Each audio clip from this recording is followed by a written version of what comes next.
12장을 보다가 17절, 18절을 좀 살펴보지 못했습니다. 이 두 구절이 중요하기 때문에 이 두 구절을 먼저 살펴보고 우리 3장으로 넘어가겠습니다. 자, 17절 보겠습니다. 이렇게 되어 있습니다.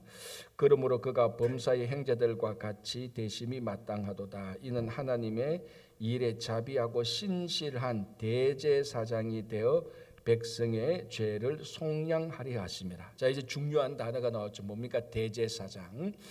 히브리서에서 가장 중요한 주제가 되는 예수님은 누구신가? 예수님은 우리의 대제사장이 되신다. 자, 대제사장이 하는 일은 당연히 백성과 하나님과 백성 사이의 중간자가 그 브릿지 역할, 다리 역할을 해서 인간들 사람들의 죄를 하나님께 아뢰고 또 하나님으로부터 그 용서를 받아서 전달하는, 그래서 백성들의 죄를 용서하게 해주시는 중보자, 매개자가 대제사장입니다. 그런데 이 또 대제사장은 제사장 가운데서도 딱 한 명 대제사장이죠. 이 제사장하고 대제사장의 굳이 차이를 말하려면은 대제사장만 지성소에 들어갈 수 있습니다. 1년에 한 번. 다른 제사장은 지성소에 들어가지 못합니다. 자, 지성소가 이게 하나님을 직접 만나는 장소 아닙니까? 그리고 이스라엘 백성들의 죄를 속죄하는, 그래서 지성소 안에 있는 그 언약궤, 그 언약궤의 다른 이름이 속죄소 아닙니까? 그래서 그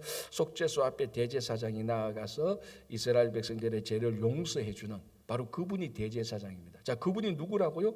예수님이라는 겁니다.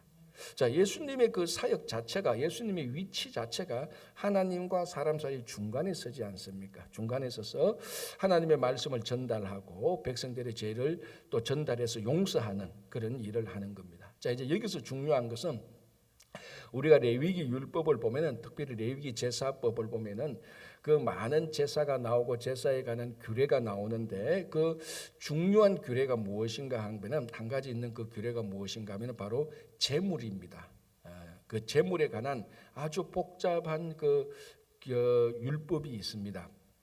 자, 그러면은 이 제사의 중요한 게 제물인데 대제사장이 하나님께 제사를 드릴 때에 또 제물이 필요한 겁니다. 모든 제사에는 제물이 필요합니다. 이거는 뭐 레위기 율법뿐만 아니고 그 당시에 구약의 모든 종교에서도 지금까지 수천 년 수만 년의 모든 종교, 심지어 우상 뭐 모든 것에서도 항상 있는 게 제사 드리는 사람이 있고 이 제사를 받는 대상이 있고, 그리고 이게 제사라면 제사 드리는 대상에게 빈손으로 나가지 않고 항상 제물을 드립니다. 이 제물이 이제 어떤 제물인가 굉장히 중요한 것이죠. 자, 오늘 또 대제사장께서 하나님께 나가서 우리 죄를 용서한 지 드리는 제물이 뭡니까? 그러면은 이건 바로 대제사장 자신이 또 제물이 되는 겁니다. 아주 특이하게 자기가 대제사장이면서 자기가 제물이 되는, 동시에 대제사장이면서 동시에 제물이 되어서 우리들의 죄를 용서해 주는 그런 아주 특별한 사역을 하시는 바로 그분이 대제사장이신 예수 그리스도라는 겁니다. 그래서 우리 죄를 용서해 주시는 이분이 바로 대제사장이다. 그래서 17절에 자비하고 신실한 대제사장이 되어 백성의 죄를 속량하게 하십니다. 우리 죄를 용서하게 하십니다.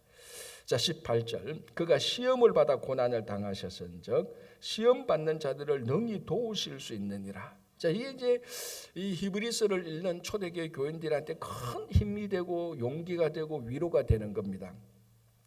자, 이스라엘 백성들, 자, 히브리서는 정확히 누구인지 언젠지는 모르지만은 일정 부분 범위는 정할 수 있습니다. 그러니까 로마 제국 또는 유대인들에게서 핍박받고 있는 그 기간 동안에 어떤 신앙적인 이유로 핍박받는 사람들, 이것은 충분히 우리가 추정할 수 있습니다. 확실히 이 히브리서를 읽었던 사람들, 히브리서를 구체적으로 어떤 종류의 누구에게 딱 꼬집어는 말할 수 없지만은 그 당시에 신앙 때문에 고난 당하고 있는 사람들에게 준 편지는 확실합니다. 자, 그러면 이제 이 사람들이 고난 때문에 말할 수 없는 아픔도 느끼고 시험도 드는 사람들이 막 생기기 시작합니다.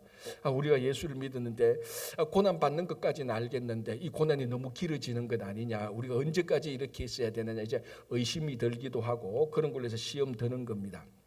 자, 그런 사람들에게 18절 그가 시험을 받아 고난을 당하셨은즉, 누가? 예수님이. 자, 이 예수님께서 시험을 받아 고난을 당했다는 겁니다. 자, 올라갔어요. 14절 자녀들은 혈과 육에 속하였으며 그도 또한 같은 모양으로 혈과 육을 함께 지니시몬. 자, 예수님께서 혈과 육으로 우리에게 오셨습니다. 성육신 사건이죠. 그게 하나님이 우리가 살고 있는 역사적인 이 현실 속에 완전히 오셔서 우리하고 똑같이 사셨습니다. 그러면서 우리하고 똑같은 시험을 당했습니다. 아니, 더 정확히 말하면 우리보다 더한 시험을 받았죠. 훨씬 더 더한 시험을 당하시고 더한 고난을 당하셨습니다. 그래서 우리가 시험을 당하고 고난 당할 때 예수님께서 우리 상황을 알 수 있습니까? 모릅니까? 알 수 있죠. 왜냐하면 우리와 똑같은 상황과 형편, 아니 우리보다 더한 상황과 형편의 사람으로 오셨으니까. 자, 가끔 이제 어떤 분들이 너무 자기 삶의 아픔과 힘듦이 있어가지고 신께 이제 불평하는 내용이 있습니다. 하나님이 내 사정 아느냐고, 하나님이 내 사정 대받느냐고. 이제 그렇게 막 원통이 터지니까 그렇게 이제 얘기를 합니다. 하나님은 말이지 저 높은 곳에 계셔가지고 천사들의 대접만 받고 말이지 하나님이 내 사정 지금 아느냐고. 안다 그러면 당신이 뭘 어떻게 아느냐고. 이제 뭐 화가 나니까 그렇게 얘기할 수도 있는 겁니다. 신에게 따지듯이. 그러나 그것이 예수님에게는 해당되지 않습니다. 왜냐하면 예수님께서는 당신이 어떻게 아느냐고 말하면 나도 당신과 똑같이 되어봤다는 겁니다. 아니 우리보다 더한 시험을 당해본 거죠. 십자가에 달려 돌아가셨으니까 죄도 없이.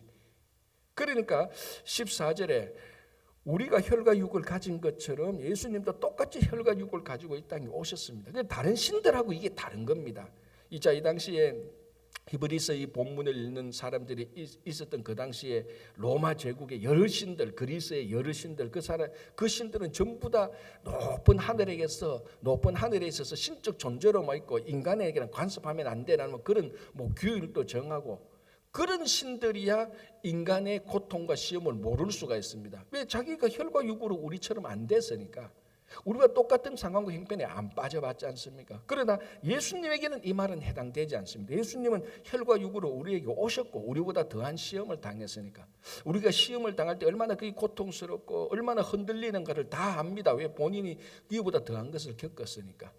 그게 이제 지금 초대 교회 때 막 환난을 당하는, 신앙 때문에 환난을 당하는 사람들한테, 환난을 당해서 막 흔들리는 사람들한테 이 히브리서 2장 18절은 얼마나 큰 위로가 힘이 되는지 모릅니다. 자, 보십시오. 그가 시험을 받아 고난을 당하셨은즉 시험 받는 자들을 능히 도우실 수 있다.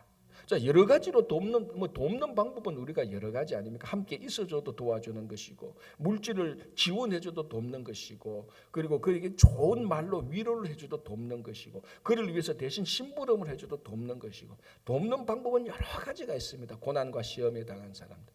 어쨌든 하나님은 능히 도우실 수 있다. 그냥 간단하게 잠시 도우실 수 있다 이거. 우리가 시험을 당했을 때 필요한 모든 방법을 하나님께서는 도우실 수 있다는 것. 아니, 그렇죠. 하나님이 예수님께서 도우실 수 있다는 것. 그래서 우리가 시험을 당하고 어려울 때 그 예수님에게 나갈 수 있다. 그러니까 고난을 당하는 이 히브리서를 읽는 사람들의 큰 힘이 되고, 이제 3장에 보면은 그 초대교회 그 성도들이 고난당하는 그 시절을 이스라엘 백성들이 광야생활 40년, 출애굽 때 광야생활 40년 그 삶하고 같다고 이제 얘기를 하는 겁니다. 자, 이제 3절 보겠습니다. 3장을 보겠습니다. 1절. 그러므로 함께 하늘의 부르심을 받은 거룩한 형제들아. 자, 이 히브리서를 읽는 초대교회 성도들, 이제 오늘날 우리하고 똑같이 우리를 어떻게 부르는가 하면은 하늘의 부르심을 받은 거룩한 형제들입니다. 자, 첫 번째 생각할 것은 우리가 부르심을 받았다는 겁니다. 하나님으로부터, 구원자로부터 우리가 부르심을 받았다는 겁니다. 자, 보십시오. 우리가 구원이 필요하다. 인간이 구원이 필요하다. 그러니까 우리가 구원자를 찾자. 이게 다른 종교, 다른 철학 다 그런 사상들입니다. 그러나 우리가 말하는 이 성경을 보면은 창조주 하나님, 구원의 하나님은 우리가 찾아서 죄인된 우리가 구원자를 찾아 나서서 구원자를 만난 게 아니고 독특하게 구원자가 죄인을 찾아왔습니다. 자, 우리 일반 사회에서 죄인을 찾는 사람은 경찰이죠. 경찰이 늘 죄인을 찾아다닙니다. 찾아가지고 처벌하고 징계하는 거죠. 또 죄인을 찾은 사람이 있습니다. 그 사람은 구원자입니다. 구원자가 죄인을 찾았습니다. 이거는 어떤 종교나 어떤 철학에서도 발견할 수 없는 겁니다. 전부 다 사람이 힘들고 어려우니까 구원자를 찾습니다. 저절로 신을 찾았습니다. 신이시여, 어떤 신이든지 있거든 나를 도와주십시오. 사람이, 죄인이 구원자를 찾았는데 특별하게 구원자가 죄인을 찾았습니다. 왜? 징벌하려고가 아니고 구원시키려고. 경찰이 죄인을 찾아가서 티켓 끊고 그런 거는 우리가 늘 당합니다. 근데 특별하게 구원자가 우리를 찾아와서 우리를 불러서 하늘의 영생을 주는 겁니다. 그래서 함께 하늘의 부르심을 받은 사람입니다. 우리는 구원자가 우리를 찾아온 사람들이에요. 우리가 찾아간 게 아니고. 자, 그래서 구원자가 우리를 찾아와서, 죄인을 찾아와서 구원을 이제 줍니다. 그래서 우리가 구원받은 거죠. 물론 이제 또 그 절차와 과정을 예수님께서 이제 구원을 받기 위해서 하나님께서 독생자 예수 그리스도를 주시고 우리가 그를 믿음으로 그 보혈의 공로로, 이 모든 과정들이 우리가 시작한 게 아니고 전부 다 하나님이 시작했다는 겁니다. 그리고 그 절차와 과정도 보면 우리 힘과 의지가 아니고 성령께서 전부 다 하시도록 감화시켰다는 겁니다. 자, 그래서 우리가 구원을 받아서, 우리가 부름을 받아서 구원을 받은 사람들입니다. 이걸 우리가 가르쳐서 이제 신앙적인 용어로 하면 칭의라고 말을 하는 겁니다. 그죠? 하나님께서 구원자가 우리를 찾았습니다. 그래서 우리가 예수를 믿고 구원을 받았습니다. 그래서 제가 늘 말씀드리지만 구원이라는 것은 칭의로만 끝나는 게 아니라 그랬습니다. 구원은 칭의, 성화, 영화, 이 3단계 다 전체를 가르쳐서 우리가 구원이라고 말을 하는 겁니다.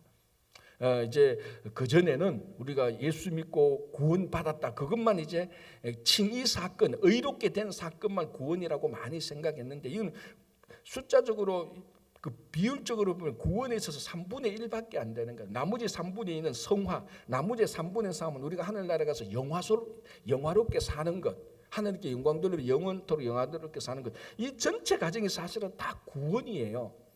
그래서 한국 사람들에게, 한국 교인들에게 있어서 가장 큰 맹점 중에 하나가, 구원을 내가 예수 믿고 의롭게 되었다, 이제 쉽게 말하면 우리 주일학교 학생 표현대로 말하면 천국 가는 티켓을 받았다, 요것만 구원이라고 생각을 해요. 티켓을 받았다. 자, 티켓을 받았으면 어떻게 해야 돼요? 열차를 타야 돼요. 타고 그까지 가야 되는, 그 열차를 타고 가는 과정, 그게 성화 아닙니까? 그래서 우리는 이 이심칭의를 너무 강조하다 보니까 역효과로 그것만 구원이라고 생각해요. 예를 들어서, 자, 방금 말씀했죠. 티켓을 샀다. 물론 티켓을 샀는 사람은 다 그 티켓을 타고 열차를 타고 목적지로 다 갑니다. 자동적으로, 거의 자동적으로 이루어지는 거지만, 그러나 그까지, 실제적으로 그까지, 역까지 가야 역까지 도착한 거 아닙니까? 우리는 지금까지 티켓을 샀다는 것만 이미 다 간 걸로 착각을 하고 있어요. 또 중요한 것은 티켓을 사서 열차를 타고 가는 그 열차 안에서 일어나는 과정들, 내 앞에서 앉은 사람들, 내 옆에 앉은 사람들, 화장실에 가고 음식을 먹고, 이게 뭐 2박 3일 가는 열차를 타서 그 안에서 잠을 자고, 그 안에서 일어나는 많은 일들이 굉장히 중요한 거거든요. 거기서 일어나는 일들의 성도의 삶, 그게 성화된 겁니다. 그것까지도 전부 다 티켓을 사서 마지막 목적지 가는, 그 목적지까지 가는 과정 아닙니까? 그런데 우리는 이 부분을 소홀히 했단 말이에요. 이 부분은 구원하고 다른 별개로 생각을 했습니다. 성화다, 성화다. 그러나 사실은 구원이라고 말하면 칭의와 성화가 다 이 세상에서 일어나는 겁니다. 그리고 마지막에는 이제 종점에 가서 영원토록 영화롭게 사는 것이죠. 자, 그래서 거룩한 부르심을 받은 우리들, 굳이 말하면 이제 의롭게 된 것입니다. 예수 그리스도 보혈로 의롭게 된 것고, 천국 가는 열차 티켓을 거머쥐었습니다. 자, 이제 그러면 천국 열차를 타야 됩니다. 타고 이제 가야 되는 겁니다. 그 과정이 뭐냐면은 거룩한 형제들, 이 거룩이라는 단어에 들어가 있는 겁니다. 거룩이라는 단어는 늘 말씀드리지만 구별된 거 아닙니까? 그러니까 구원자가 우리를 찾아서 구원시켰습니다. 그러면 이제 구원받은 형제라, 더 정확히 말하면 칭의받은 형제로, 구원자가 우리를 찾아와서 의롭게 해주셨습니다. 우리가 예수를 믿고. 그럼 의롭게 된 사람이 이제 하늘나라 갈 때까지 어떻게 살아가느냐, 그 삶이 거룩한 삶이라는 겁니다. 이 거룩한 삶 자체도 구원의 과정이에요. 이걸 구원하고 별개로 생각을 해왔기 때문에 지금까지 구원받은 사람이 구원받은 사람의 삶을 못 보여줬기 때문에 지금까지 수십 년간 지금까지 비난을 받아온 겁니다.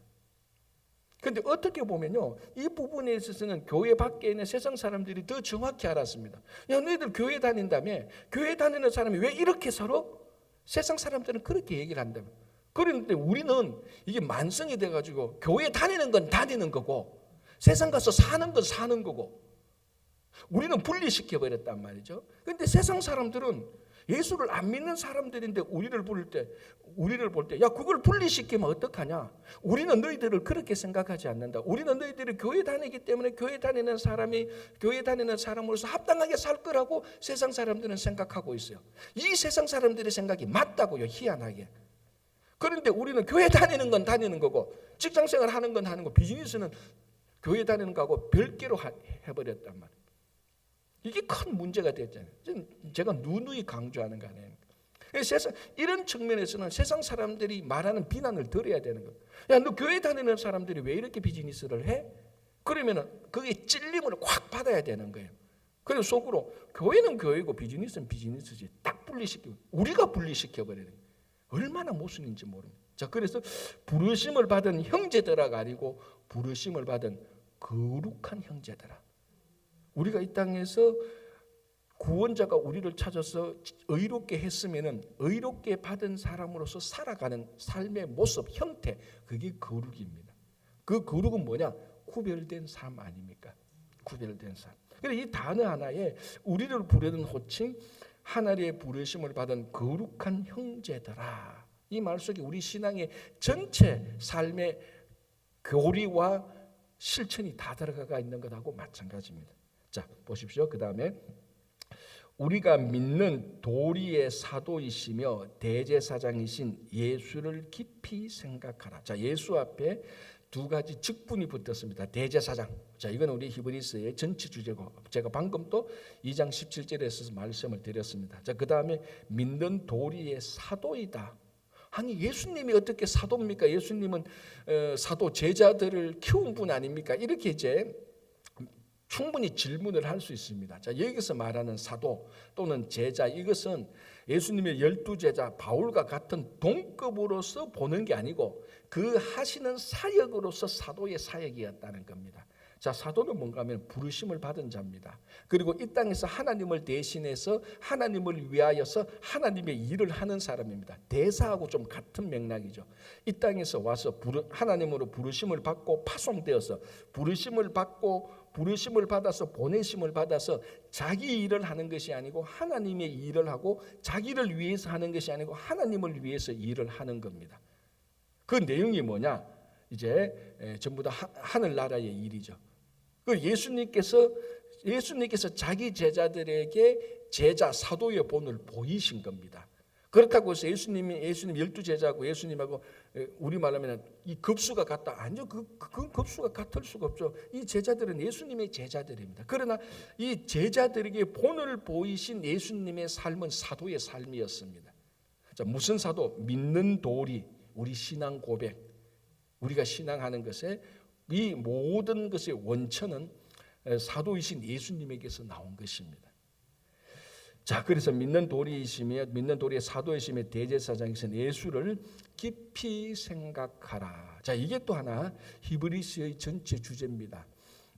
히브리서의 전체 주제 가운데 하나가 예수가 대제사장이라시는 것, 그리고 또 하나는 예수를 깊이 생각하라. 자, 우리가 어제 2장 1절 보시기 바랍니다. 2장 1절에 그러므로 우리는 들은 것에 더욱 유념함으로, 유념이라는 것이 제가 해양 언어라고 말을 했습니다. 두 가지 의미가 있는데 첫 번째는 항해를 하면서 계속해서 방향을 바로잡아가는 것, 그리고 배가 운행하지 않을 때, 배가 항해하지 않을 때는 닻이 딱 고정되어서 정박해가 있는 겁니다. 그게 유념하는 겁니다. 고정되어 있는 거죠.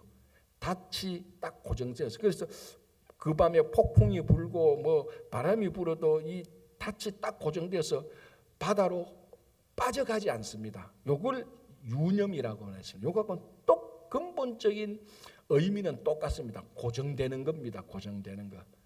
그러니까 폭풍이 몰아쳐도 이 닻이 항구에 딱 정박대가 있기 때문에, 확실하게 정박대가 있기 때문에 그 밤에 무슨 폭풍이 일어나도 항구에 정박된 이 닻이 튼튼하기 때문에 배는 흔들림 없이 그 다음날 아침에 가면 거기에 그대로 있는 겁니다. 그게 유념하는 것이고, 그게 3장 1절에 깊이 생각하는 것하고 같은 의미입니다. 자, 이때 제가 늘 말씀드렸지만 환난을 당합니다. 환난을 당하면서 얼마나 마음이 흔들리겠습니까? 이제 예수를 그만 믿어. 다시 내가 유대교로 돌아가. 예수는 포기하고 그냥 모세만 믿어. 하나님만 믿어. 이런 흔들림이 있단 말이죠. 내가 구별되게 사니까 너무 불편해. 옛날처럼 살아봐. 이스라엘 백성들이 광야 생활할 때 다시 애굽으로 돌아가. 이 만나고 매출하게 먹는 거 맛이 없는데 애굽에 가서 고기 좀 실컷 먹어봐. 얼마나 흔들리겠습니까? 자, 그때마다 이 히브리서는 말합니다. 예수를 깊이 생각하라. 거기에 배의 닻이 항구에 정박된 것처럼 무엇이 흔들어도 끊어지지 않고 떠내려가지 않고 거기에 붙들려라. 그래서 이 유념하다는 말은 어제 말씀드린 것처럼 유념하다는 것은 의도적으로 지속적으로 노력을 해야 되는 겁니다. 자, 우리가 예수를 믿고 다시 말하면 칭이 의롭게 되는 것은 내 노력이 하나도 없어요. 성화되는 것은 성령께서 우리를 감동시킬 때 그 성령과 함께 우리가 발맞추어서 우리의 심령이 성령의 감동을 받아서 우리가 노력을 하는 겁니다. 그렇죠. 자, 여러분들이 오늘 이 새벽기도에 나온 것은 성령께서 여러분들을 감동시켰습니다. 그게 우선적으로 주도권은 성령께서 주도하셨죠. 그리고 여러분들이 성령께서 주도하시니까 거기에 성령께서 인도하시니까 그 인도하심에 나온 겁니다. 여러분이 마음의 감동을 받아서. 우리가 아무것도 안 한 게 아니에요. 일어나서 세수를 하고 옷을 입고 좀 피곤하지만 그래도 가서 기도해야지. 말씀 들어야지. 그 신앙의 노력을 했단 말이죠. 물론 그 할 수 있도록 역사하시는 것은 성령께서 하셨지만 이런 의도적인 성령의 역사하심에 순종해서 하는 의도적인 노력, 그런 것들이 예수를 깊이 생각한다는 속에 들어가 있는 의미입니다. 그래서 의롭게 되고 난 다음에 성화된 삶은 성령의 역사하심에 따라서 우리가 같이 발맞추어서 우리도 역사하고 노력을 하는 겁니다. 그렇죠? 자, 2절, 그는 자기를 세우신 이에게 신실하시기를, 예수는 자기를 세우신 하나님에게 신실하시기를 모세가 하나님의 온 집에서 한 것과 같이 하셨으니. 자, 이제 모세가 나타납니다. 자, 1장 2장에서 예수님은 선지자들보다 더 뛰어나셨습니다. 1장 첫 부분에 1장 1절 2절 3절 그 부분이, 그 다음에 예수는 누구보다 더 뛰어났습니까? 천사보다 더 뛰어났습니다. 자, 이제 누구보다 더 뛰어나는 예수님을 말씀하시는가? 이제 모세가 등장합니다. 자, 이거 만만치 않은 상대예요. 우리는 예수님하고 모세 비교할 수 없을 정도로 우리는 예수님이 위대하지만은 이 유대인들에게 모세는요, 유대교의 교주입니다. 쉽게 우리 표현을 이렇게 말하자면, 다시 말하자면 유대교는요, 어떻게 뭐라 그러면 격화시켜서 인간적으로 말하자면 유대교는요, 모세 종교예요. 사실은 왜 모세 종교라고 말할 수 있습니까? 유대교는 율법이거든요. 유대교의 핵심 요체는 율법입니다. 율법. 그 율법을 누가 줬습니까? 누가 받아왔습니까? 모세가 받아왔단 말이에요. 그래서 구약에서 만약에 한 사람을 선택하라 그러면 누구를 선택합니까? 모세예요. 왜 모세냐? 율법의 수여자 않습니까? 율법의 수여자. 율법을 받아온 사람. 그래서 구약을 말할 때 율법과 선지자로 말을 하는 겁니다. 율법과 선지자. 자, 선지자가 하는 일은 뭡니까? 하나님의 말씀을 이스라엘 백성들에게 전하는 겁니다. 하나님의 말씀을 이스라엘 백성들에게 전하는 행위는 이미 율법으로부터 이미 그 전에 받아온 거예요. 그런데 이스라엘 백성들이 모세를 통해서 율법을 받았는데 율법을 안 지키니까 이것을 재탕하기 위하여서 선지자들을 보내서 선지자가 그 율법의 내용을 백성들한테 말하는 겁니다. 그러니까 구약은 율법이에요. 율법 한마디로 말하면. 그래서 율법의 수요자 모세. 그래서 좀 우리가 정확한 표현은 아니지만 쉽게 말하면, 유대교 그거 모세교 아니냐? 그럼 기독교는 무슨 교입니까? 예수교죠. 그렇죠. 대한예수교 장로교. 미국 장로교 말할 때 전부 다 대한예수교 장로할 때 전부 다 우리는 예수교예요. 예수교. 그런데 구약은 이런 식으로 말하면은 모세교예요. 모세교. 자, 그러니까 이 모세교를 믿는 유대인들한테 모세를 덜먹이면서 모세보다 더 위대한 인물이 있다. 이 인물은 모세하고 싸워야 되는. 그러니까 이 만만치 않은 상대라니까요. 우리가 볼 때는 모세하고 예수님하고 우리는 비교할 수 없을 정도로 예수님이 위대하죠. 이제 그런 말로 히브리서를 보면 실감이 덜 난단 말이죠. 이 유대인들한테 모세는요, 아무도 모세보다 위대한 인물이 없다고 생각하는 사람들. 자, 거기에 3절에 그는 모세보다 더욱 영광을 받을 만한 것이. 아니 도대체 누구기에 모세보다 더 영광을 받는다고? 자, 그는 누구냐? 예수님이죠. 그래서 이제 모세보다 더 위대하신 예수님이 나오는 겁니다. 3절. 그는 모세보다 더욱 영광을 받을 만한 것이. 자, 이제 모세보다 위대한 예수님에 대해서 설명을 하는 겁니다. 3절 중간에 마치 집 지은 자가 그 집보다 더욱 존귀함 같다라고 말합니다. 자, 집을 지은 사람이 위대합니까? 집 자체가 위대합니까? 이제 그게 사람에 따라서 다 다른데 원칙적으로는 지은 사람이 더 위대하죠. 왜냐하면 집이라는 것은 엄청난 건축물이라는 것은 결국은 건축물을 디자인한 사람의 마음속에서 나온 겁니다.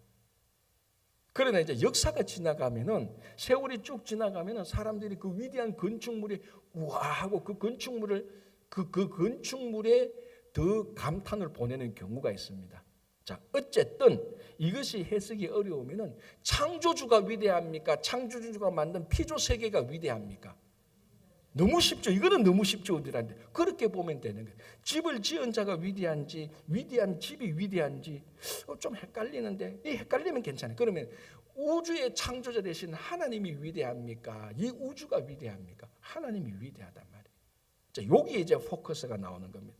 자, 모세하고 예수님하고 비교합니다. 모세는요, 하나님이 지으신 집에 불과합니다. 왜? 피조물이잖아. 우리 모두가 다 피조물이잖아. 그런데 예수님은 누굽니까? 그분 자체가 우리가 앞에서 봤지 않습니까? 예수님은 이미 창조주였어요. 창조주. 하나님이 그를 통하여 창조했다고 나왔지 않습니까? 그러니까 예수님하고 모세는 집을 지은 사람하고 지은 집하고 비교되는 겁니다. 모세는 지은 집이고 집을 지은 사람은 하나님인데 그 하나님이 누구냐? 예수라는 겁니다. 그러니까 감히 모세보다 위대한 사람이 어디 있어라고 말하는 경향성이 있는 그 유대인들, 그 사람들에게, 그러니까 이 당시 아마 이 히브리서라는 명칭으로 볼 때 유대인 크리스찬들을 줄 겁니다. 유대인 크리스찬 속에 여전히 모세의 위대함이 남아있는 겁니다. 물론 모세의 위대함은 모세가 위대한 건 맞죠. 그러나 그 사람들에게 남아있는 모세의 위대함은 신앙적 경지에서 숭배의 대상까지도 아직 남아있다는 겁니다. 그것을 다 철폐시키는 겁니다. 아무리 모세가 위대해도 여러분들은 모세를 숭배해서는 안 됩니다. 모세는 그냥 하나님의 종 가운데 하나입니다. 그러나 그 종은 아주 위대한 종이죠. 아무리 위대한 종이라 할지라도 하나님보다는 못하지 않습니까? 제가 어제도 말씀드렸지만 아무리 위대한 종이라도 대감집의 대감의 아들보다는 못한 거예요. 이 아들이 아무리 철없어도 이 사람은 그 집의 대감의 상속자예요. 신분과 지위로 보면 이 종이 아무리 위대할지라도 신분과 지위는 종은 종이고 아들은 아들이에요. 상속자. 그러니까 물론 그렇다고 해서 예수님이 모세보다 덜 위대하고 철없다 그런 말은 일체 아니지만 신분과 직위로 보면 이미 예수님은 하나님이세요. 그러니까 모세보다 더 위대한 것이죠. 자, 그걸 말하는 3절에 그는 모세보다 더욱 영광을 받을 만한 것이 마치 집 지은 자가 그 집보다 더욱 존귀함 같으니라. 이 모세보다 위대함이 딱 드러나는 겁니다. 계속해서 부연 설명합니다. 4절. 집마다 지은 이가 있으니 만물을 지으신 이는 하나님이시다. 이 창조주 하나님을 가장 쉽게 변정하는 겁니다. 모든 집을 보라. 이 집을 보면서 무슨 생각을 할까? 집을 지은 사람이 있지 않느냐. 모든 집에는 지은 사람이 있다. 만물을 보라. 만물을 지은 자가 있지 않겠느냐. 제가 농담. 사진을 보라. 사진 찍은 사람이 있잖아. 사진에 있는 사람이 아무리 위대해도 사진 찍은 사람이 사진사가 없으면 그거 다 무효예요. 그러니까 사람이 착한, 제가 늘 얘기하는, 자, 사실과 진실이 좀 달라 보이는 게 있습니다. 사진을 찍었는데 그 사진에 4명이 있었습니다. 4명의 사진이 나왔어요. 그 현장에 4명이 있었습니까? 아니죠. 5명이 있었죠. 사진을 찍는 사람이 있었잖아. 사람이 그렇게 착각을 한다고. 사진 보니까 와, 우리 저 엠파이어 빌딩 꼭대기에서 4명이 찍어서, 야, 이 엠파이어 빌딩에 4명이 올라갔구나. 천만에 5명이 올라갔죠. 사진 찍는 사람이 그 옆에서 찍었다니까. 그것처럼 사람은 사진만 보고 4명만 본다고. 사진에 나오는 사람. 그러니까 진실은 뭐냐? 4명이 아니고 5명이 진실이에요. 사진에는 4명이라는 사람이 찍힌 요 사실이지만 이 사실 너머의 진실을 보면 5명이라고. 이 만물을 보면, 야, 만물이 참 아름답게 지었구나. 중력이 있고 지구가 자전하고 공전하고, 야, 만물이 위대하구나. 요거까지 보는 것은 사진에 4명만 보는 거예요. 이 만물 위에 지으신 이가 있구나라는 것을 보는 게 진실을 보는 겁니다. 그게 만물을 지은 이 창조주를 보는 것이죠. 그게 믿음의 눈이고 신앙 아닙니까? 세상 사람들은 사진에 있는 4명만 봐요. 믿음이 있는 사람은 4명이 아니고 여기 5명이 있었구나. 이 사진을 찍은, 사진을 만든 사람이 있구나. 만물을 보면서 이 만물을 만드신 분이 있구나. 그걸 가장 쉽게 말하는 게 집마다 지은 이가 있다. 간단하잖아요. 지은 이가 없는데 어떻게 집이 생겨? 똑같이 만물이 있는 것은 만물을 지은 자가 있다. 그 만물이 하나님이고 그 만물의 모든 권세와 권위와 똑같은 상속자가 아들 예수 그리스도라는 것. 그러니까 모세하고 비교할 수 없죠. 자, 4절 5절 보겠습니다. 또한 모세는 장래에 말할 것을 정언하기 위해서, 이것도 아주 신비한 예언인데요. 굳이 이제 신구약을 다 보면은 장래에 말할 것 누굽니까? 이 예수 그리스도의 사실은. 이제 구약만 보는 사람은 이걸 알 수가 없죠. 유대인들은 알 수가 없습니다. 그러니까 지금도 안 믿는 거죠. 자, 어쨌든 모세는 장래에 말할 것을 정언하기 위하여서 하나님의 온 집에서 종으로 신실하였고, 여기 키포인트죠. 모세는 종으로 신실했습니다. 그러니까 가장 신실한 종이에요, 대신. 그래서 제가 다시 말씀드리면, 아무리 가장 신실한 종이라도 대감집 아들하고는 근본적으로 신분이 달라요. 자, 6절 보겠습니다. 그리스도는 하나님의 집을 맡은 아들로서. 자, 5절에는 모세에게는 종으로서, 6절 그리스도는 아들로서. 완전히 이제 확연하게 구분되네요. 자, 모세는 종으로서 신실하였고, 6절 그리스도는 하나님의 짚은 맏을 아들로서 그와 같이 하셨으니. 그와 같이 하셨으니 뭡니까? 신실하셨으니.